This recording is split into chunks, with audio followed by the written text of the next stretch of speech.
Olá, nono ano, tudo bom? Sejam bem-vindos aí a mais uma aula de História. Hoje, com uma matéria nova, mas que é próxima do que a gente estava vendo, né?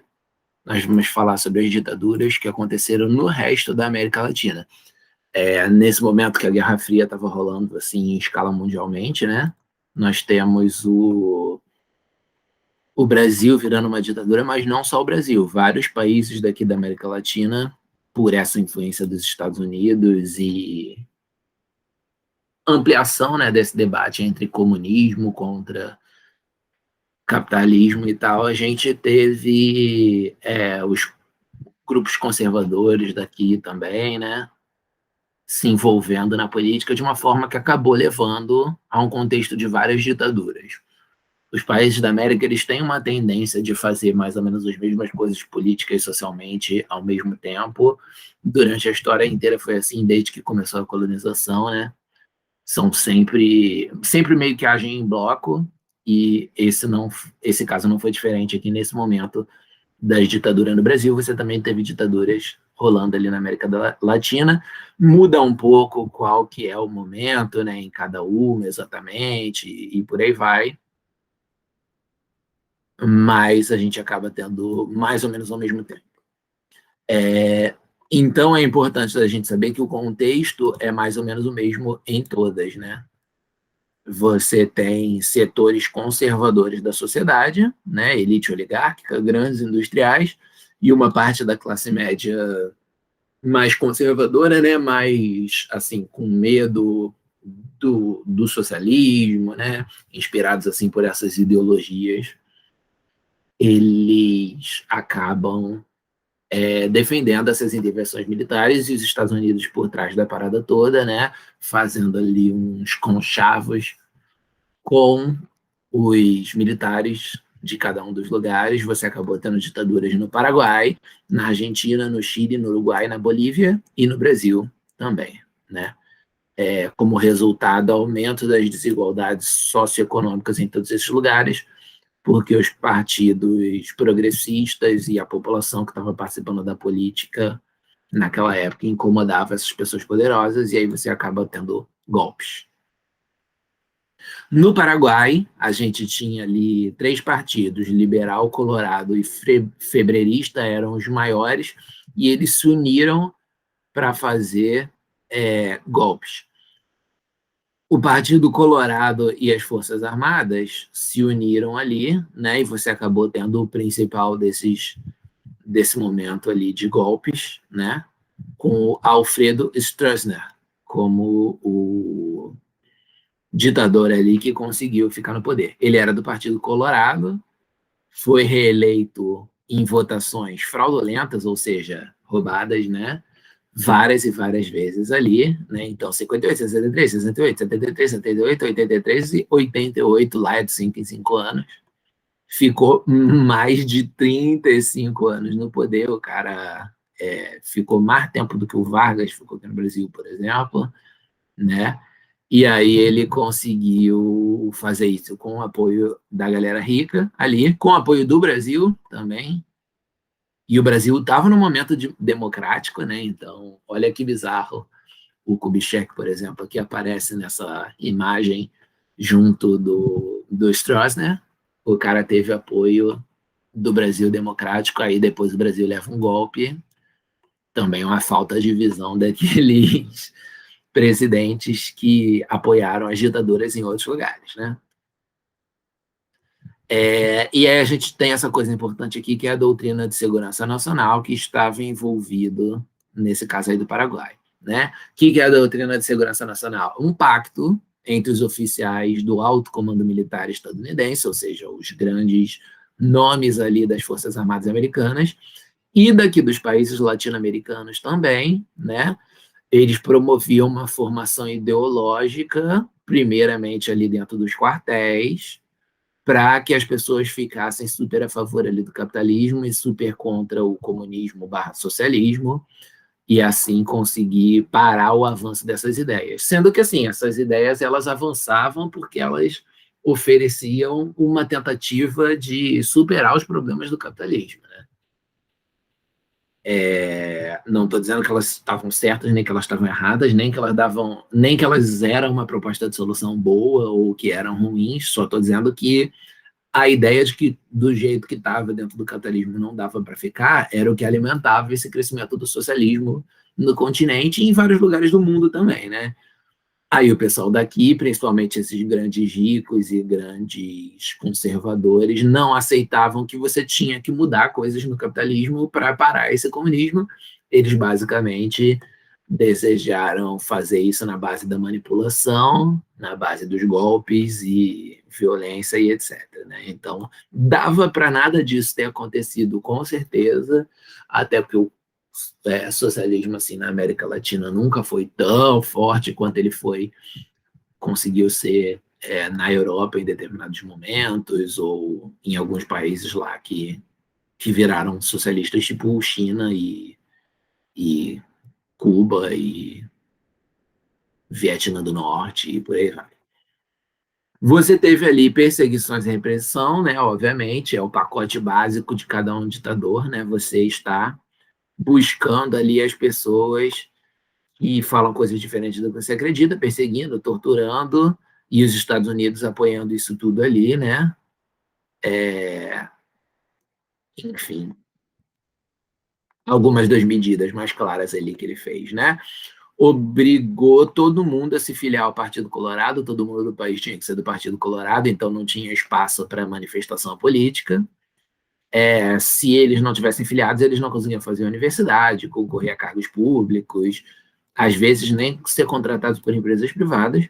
Criou uma rede de delação, ou seja, um esquema facilitado para as pessoas ficarem se acusando umas às outras de socialistas ou de opositoras do governo, porque assim as outras pessoas que tivessem talvez inspiradas a criticar o governo de alguma forma, ficavam com medo disso, né? Então você acabava controlando. Ele criava essa cultura do medo sem a liberdade de expressão, porque você sempre achava que as outras pessoas poderiam te denunciar se você falasse qualquer coisa ali fora da caixinha do que o governo queria.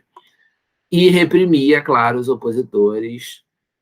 Teve milhares de presos, torturados, mortos ou desaparecidos. Também lá, como aqui no Brasil, você teve investimento na indústria e na agropecuária, principalmente com investimentos estrangeiros. Então, mesma coisa daqui, né, uma economia dependente dos Estados Unidos, mas que você tinha aumento ali dos números e você esperava que isso fortalecesse o teu governo. E aí, a partir ali de 1980, né, um pouquinho depois também da crise do petróleo, você teve desaceleração econômica, e aí o governo foi perdendo força, porque o que mantinha ele era essa ideia de que o país estava crescendo.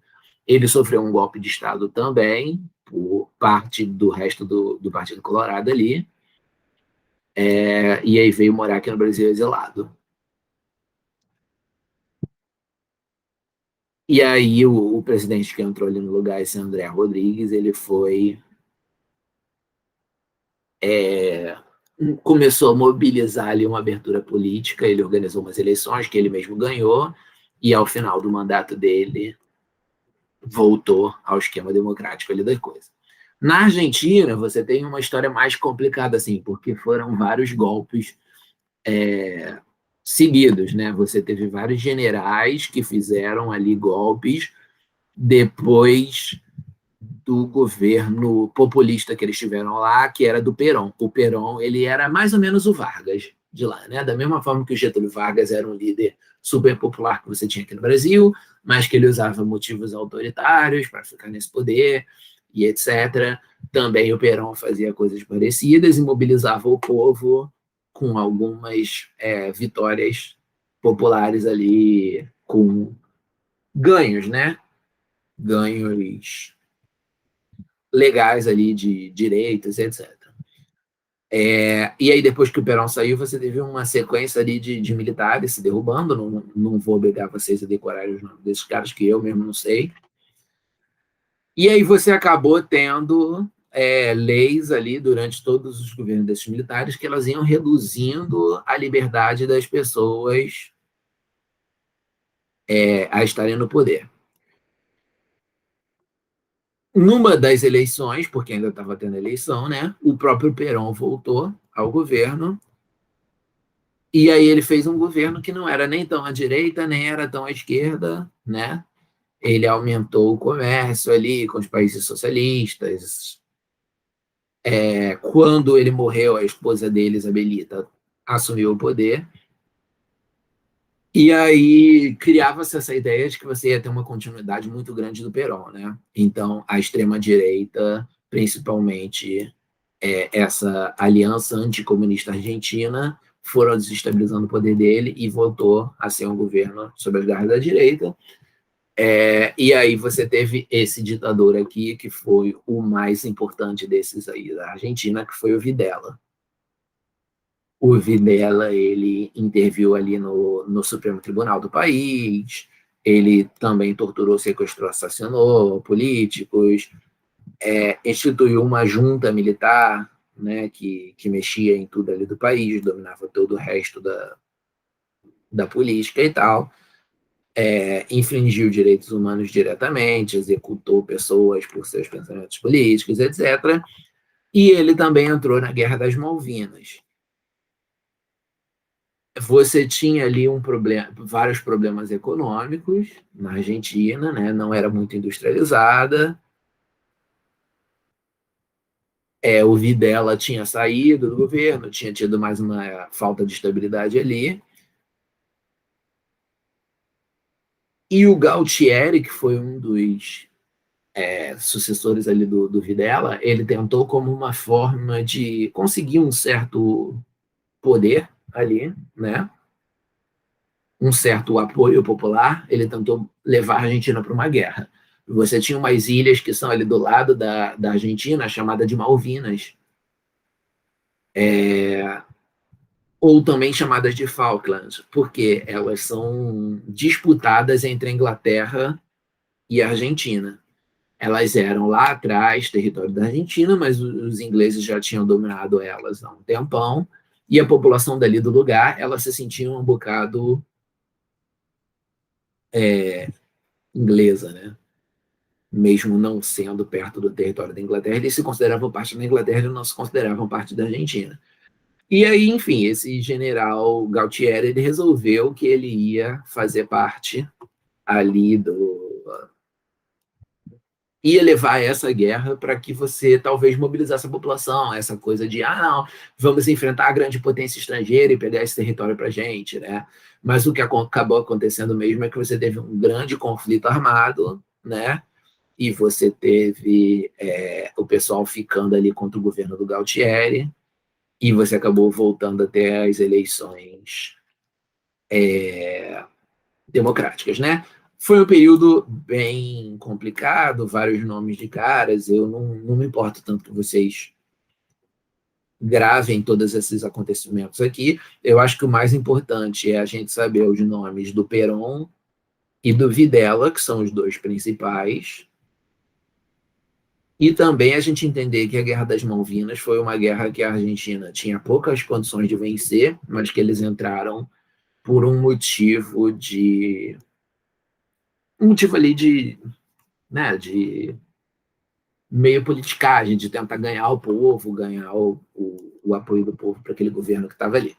E aí a gente tem a parte mais importante, talvez, porque é a coisa mais marcante da Argentina, que são as mães da Praça de Maio. Elas são bem conhecidas aí pelo mundo. É um grupo de mães que foram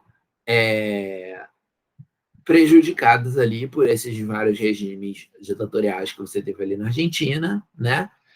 E elas se juntaram nesse lugar chamado Praça de Maio, que é uma praça importante de Buenos Aires, para protestar, né? Protestar exatamente pelo quê? Rapto de seus bebês. As ditaduras na Argentina, elas tiveram uma coisa ainda mais, digamos assim, mais cruel, que não teve tanto em outros lugares, que foi sequestro dos bebês. Quando uma mulher que era presa, né, por conta de toda a perseguição política, ela estava grávida, ou de vez em quando ela ficava grávida na prisão por conta de estupro, porque acontecia muito, né? Em todas essas ditaduras da América Latina, você teve muitas mulheres presas políticas que foram estupradas,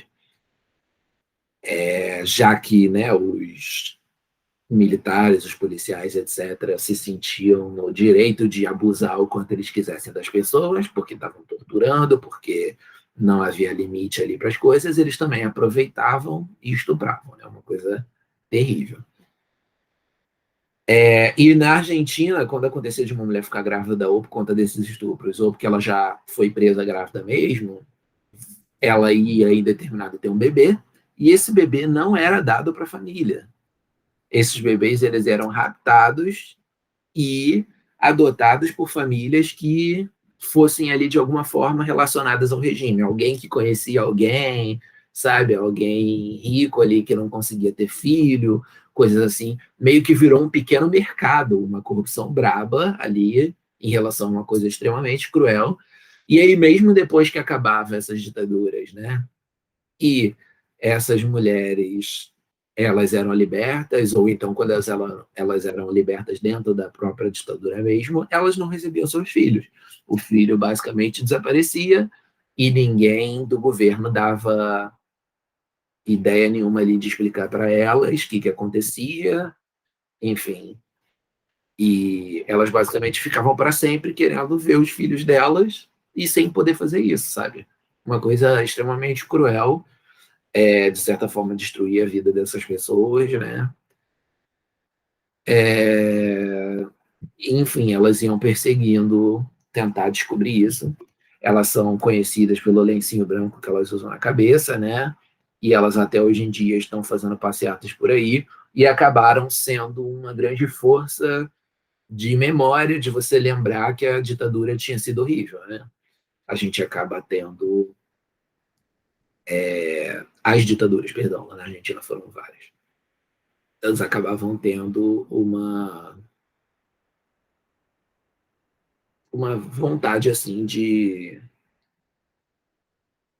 impedir que ditaduras de novo acontecessem, né? Então, ao contrário aqui do Brasil, que se as pessoas não estudarem história direito, elas ficam com uma impressão de que a ditadura foi só mais um governo, ou então até de que foi um governo bom. Lá na Argentina, eu acho que a noção é um pouco melhor do quanto a ditadura foi ruim, por conta da força presente aí dessas mulheres mães da Praça de Maio, que é um movimento internacionalmente conhecido, e de outros movimentos também, né, de combate à ditadura. Então, acho que lá existe uma noção maior de que voltar com ditaduras não é uma coisa boa. Agora pausem, façam o nosso exercício que está aqui na direita e a gente já volta. 1. Escreva P para as características da ditadura militar paraguaia, A para as características da ditadura militar argentina e PA para as características comuns às duas. P. Obrigatoriedade de filiação ao partido do governo para ingressar em instituições públicas em Paraguai. Fechamento de partidos políticos e sindicatos foi na Argentina. Desaparecimento de presas e opositores políticos foi nos dois. E basicamente qualquer ditadura, né?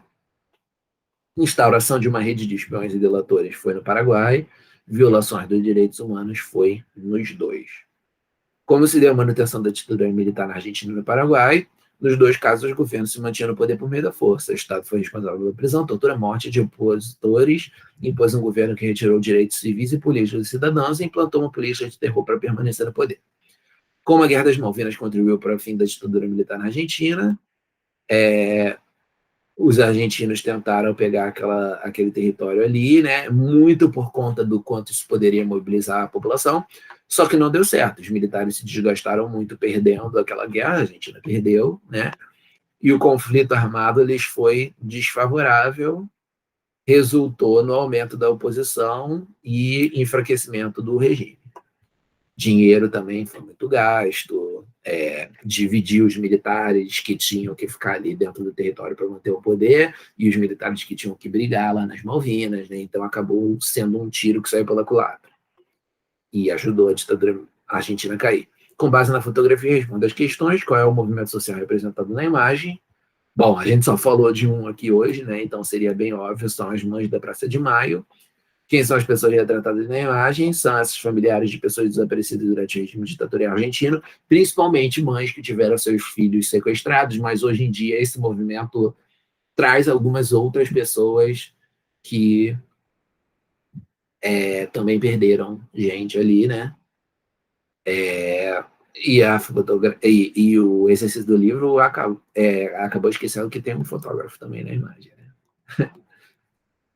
Aí aqui acho que já é a nova matéria, então a gente pode pegar a nossa folhinha, se vocês ainda não fizeram, façam, e se, não, e se já fizeram, vamos corrigir. O contexto de formação de ditaduras no resto da América Latina foi muito diferente do que aconteceu no Brasil? Não, justifique. Tanto lá como aqui, as ditaduras barraram movimentos revolucionários ou governos progressistas que se baseavam na participação popular na política. E por isso tiveram o apoio de setores conservadores da sociedade, como a elite oligárquica, os grandes industriais e parte da classe média. O que foi a doutrina de segurança nacional? Um pacto estabelecido entre oficiais do alto comando militar estadunidense e de países latino-americanos, para que, por meio de formações ideológicas, pudessem conter o crescimento do comunismo no continente. Quais foram as medidas adotadas pelo regime Alfredo Stroessner no Paraguai? Obrigatoriedade da filiação ao Partido Colorado para poder exercer alguns direitos básicos. Criação de uma rede de delação no país, instituição de uma cultura do medo e da falta de liberdade de expressão, repressão aos opositores por meio da violência e investimentos na economia. Quem são as mães da Praça de Maio na Argentina? Um movimento formado por mulheres que foram presas políticas e tiveram seus bebês sequestrados e adotados por famílias leais ao governo. Elas lutam para tentar reencontrá-los, ok? Com isso, fechamos aqui a nossa matéria de hoje. Não tanta coisa, né? E também eu não espero que vocês decorem os detalhezinhos todos dessa matéria, porque nem tudo que está ali é algo extremamente importante vocês saberem. Então, a gente já falou ali basicamente sobre o que é mais importante de vocês gravarem. Se vocês se interessaram nesse assunto, tem um bocado de filme sobre essas ditaduras, porque tanto como aqui no Brasil, que a gente teve a galera usando a arte para expressar críticas, a gente também teve nesses lugares, mesmo depois que os regimes ditatoriais acabaram. E tem muita coisa boa no cinema latino-americano que a gente conhece muito pouco. Assim. Quando eu estava na faculdade, eu vi um filme muito bom argentino chamado A História Oficial, contando justamente sobre esse drama dos filhos sequestrados, das mães que sequestram seus filhos. Não, perdão, dos pais e das mães que eram aliados ali do governo que sequestravam, ficavam com os filhos das presas políticas, né? Falando sobre o que acontece depois, né? Quando existe uma vontade ali dos filhos de tentarem descobrir suas origens, né? Então é bem, bem legal. E se vocês pesquisarem no Google, vocês vão encontrar listas e listas falando de filmes sobre esse assunto. Eu acho que vale bastante a pena, porque tem muito filme bom, ok? Mas é uma dica só, vocês fazem se vocês quiserem. E é isso. Até semana que vem. Espero que a semana de vocês seja ótima. Um abraço.